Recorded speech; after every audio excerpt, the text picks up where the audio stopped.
Aloha, friends. It's Brian Goss with GM Sports Media, and this is Game Time with the Goss, powered by Grey Wolf Promotions. My guest today is Irwin Garcia. He's a new football coach at Diamond Hill Jarvis in Fort Worth, previously spending 11 years at Fort Worth Northside and helping turn around that football program. We get started here week one of the 2025 Texas high school football season, and Diamond Hill Jarvis will be playing South Hills Thursday night, 7:30 at Hanley Field. Erwin, thank you for coming on the show. No, I appreciate you having me, Brian. Awesome. So, a couple things with the Diamond Hill job, just kind of how did that come about? And we've they've had their struggles in football. Just kind of talk about taking that job and taking on the challenge.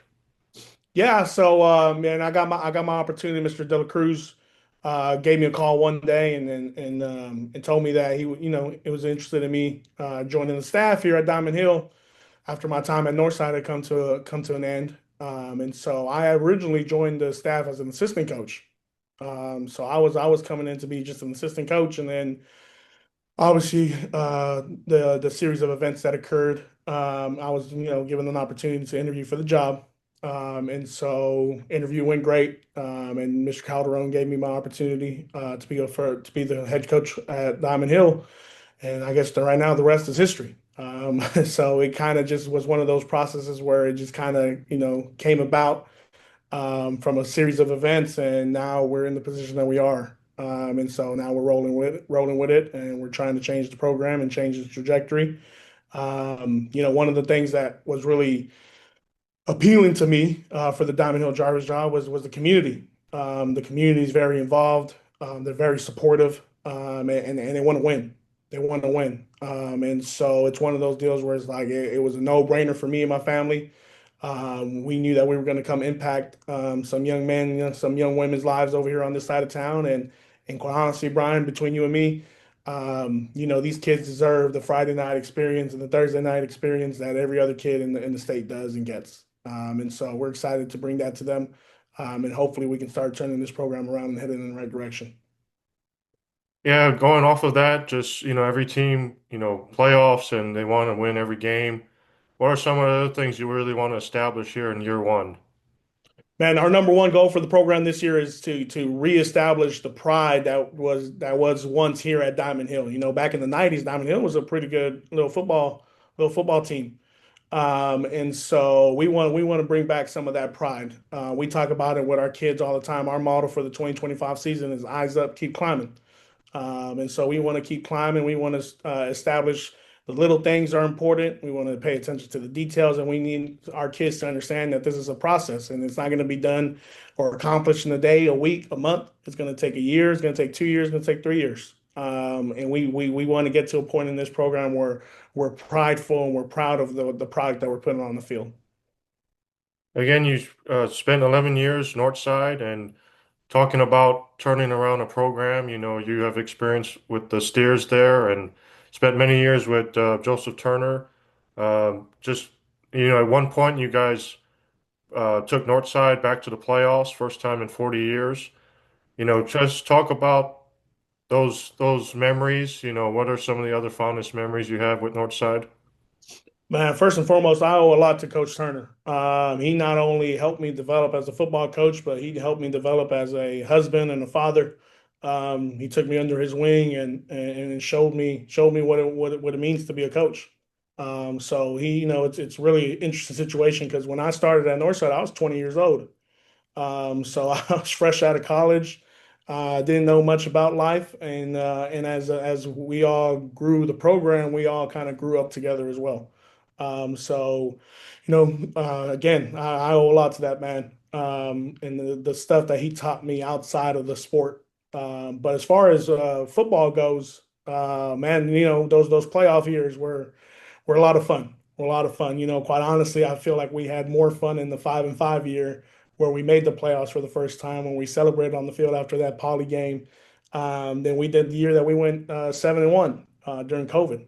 And so those teams are always special to me. But I will say this: the one thing that has been the best part of about being at Northside is seeing the kids grow up. Just like I said, when I was growing up, seeing the kids now become police officers and chefs and architects and all of the above, seeing them have their own kids, seeing them become husbands, seeing them become fathers, that's been the biggest reward.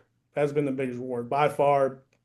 Seeing our kids from the community grow up and become good, excellent people, that's been the best thing. Awesome. Talking with Irwin Garcia over at Diamond Hill Jarvis. What was kind of Coach Turner, kind of one of the first to reach out when this news broke, and are you still kind of perhaps texting him over the summer and just kind of still learning from him? Yeah, so I do text them here and there. We don't conversate as much as we used to, in the sense that obviously he's busy, I'm busy. But we he has offered me some words of advice, has kind of guided me through this process a little bit. And so I do appreciate his feedback and his mentorship. And then yeah, we just kind of try to communicate when we can. Now, you guys can't really, I guess, talk too much because same district, with he's over at Fort Worth Southwest.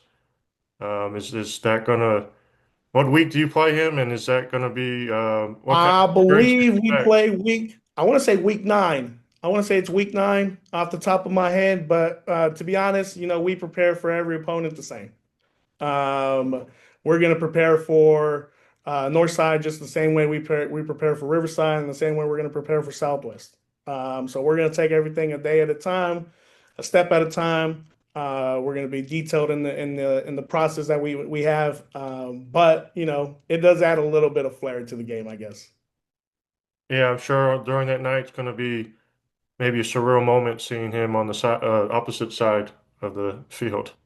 Yeah, yeah, I know. So I mean, at the end of the day, all I hope to get out of that game though is for our kids to go in, focus, execute, do their assignment to the best of their abilities, and we'll see where the score ends at that point. And now back to Diamond Hill Jarvis again. It's week one.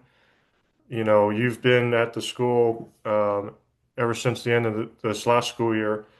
Have you had a couple of practices, scrimmages? Just what has this month of August been like, and what have you seen from those practices and scrimmages? Man, it's been fast and furious. Every day just starts rolling by, and all of a sudden now you're at the first week of the season. But quite honestly, we pushed our kids during fall summer camp, if you may. We had 24 period practices. We lifted for 45 minutes. We had meetings for an hour. We gave them what a fall camp should be. And quite honestly, we have a little bit of some tired legs right now because we pushed them to that point, but they're ready to go because of it. And so they've noticed the change. The coaches have implemented the change, and our parents and our community are starting to take notice. And so because of that, I felt like we performed really well the first 2 weeks. We played against a very good Thomas Jefferson team, which, again, I think that's the best Thomas Jefferson team I've seen in 10 years. Coach Estes is doing a good job over there, and we went back and forth with them. And then Trimble Tech, man, Coach Hamilton's doing an amazing job in that program. There's over 120 Bulldogs in that program. So, we're rolling into that game and they got 45 plus on the sideline. And our boys, went to battle.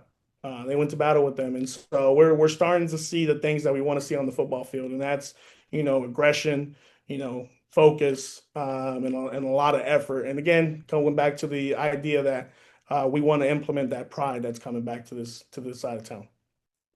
Yeah, I can kind of remember, 10 years ago when I first started out here, it's kind of a struggle to get to even field a team at Diamond Hill Jarvis. Do you know about how many you have in your overall program and how many in varsity? Yeah, so we've given out 54 helmets this year. And then we have about it's pretty much broken even between the JV and the varsity. I think we have about 28 on the varsity and the rest are on the JV. So we don't have huge numbers, but we have numbers enough to carry two teams. And I was told this Friday that it's the first time that we're going to have an opening week JV game in the last 5, 6 years. Off of recent memory. So like I said, we're heading in the right direction. The kids are starting to buy in, and like I said, the community's behind us. I tell these boys all the time, there is an entire community that is rallying behind you guys, and I'm excited now to go see them perform on Wednesday and Thursday. What kind of team is it? Is it a younger team? Is it a senior heavy team? Man, I have a very interesting dynamic. So my varsity is a senior heavy. Is a senior heavy. I have a group of seniors that I've been surrounded by since I got this job, and they're hungry for a win. They're hungry for win. They have put in the work that it takes to win. So I'm excited to see them go out there and perform. So my varsity is on the older side, but my JV team is predominantly a freshman team. There's about 18 freshmen on that team right now, and there's some boys who are going to make some noise this year on both sides. I have two right now that have college offers. Dominic Davis, he has a NAIA offer from Schreiner University. And then I have Aaron Chavo, who also has two offers from Kansas Wesleyan and McMurray. And so, I'm sorry, McPherson. And so we're excited about those two. And then I think I got another one, Isaiah Lewis. He's going to pick up his first offer here soon, I believe. We're really excited to see him play on Thursday. Awesome. So we're all excited for the season opener. You get South Hills Thursday night, again, 7:30 at Hanley Field in Fort Worth. Just kind of talk about the upcoming game and what do you kind of expect from South Hills? Man, so again, Coach Harp has done a great job of that program. Ever since Coach Resendez left it to him, they're always a competitive team. So we've had our battles over at Northside when I was a DC over there, and so I know they're changing offenses, so they're more of a wing T style offense now. So we're gonna have to adjust to that. It's always something that you don't see too often throughout the course of a season. So, you have to play disciplined football and you have to be aggressive. You have to be able to play with your eyes and focus on your assignment. And so defensively, we want to be able to fly to the ball. We want to be able to read our keys and make plays. And so that's always the goal is to have great effort on the field. And when you get multiple guys to the ball carrier, good things happen. And then offensively, man, we're excited about seeing some of these cats go move around a little bit. We're going to open up some things on the offensive side. We haven't shown everything that we have in the playbook as far as scrimmages, but we're excited to see we can execute and go put up some points on the board. Awesome. Well, very exciting to see some good things at Diamond Hill under your watch, Irwin. And, again, you did such a fantastic job at Northside alongside Joseph Turner. So, very excited to see this year and the coming years. And we wish you the best of luck this year. Yes, sir. I appreciate that, man. Thank you so much. All right, that's Irwin Garcia, football coach at Diamond Hill Jarvis. Again, week one, they have South Hills Thursday night at 7:30. Go check them out at Hanley Field. And that'll do it for another episode of Game Time with the Goss. I'm Brian Gossett with GM Sports Media, powered by Grey Wolf Promotions. Go check us out and have fun. Football season's here, and we'll see you next time. Go Eagles.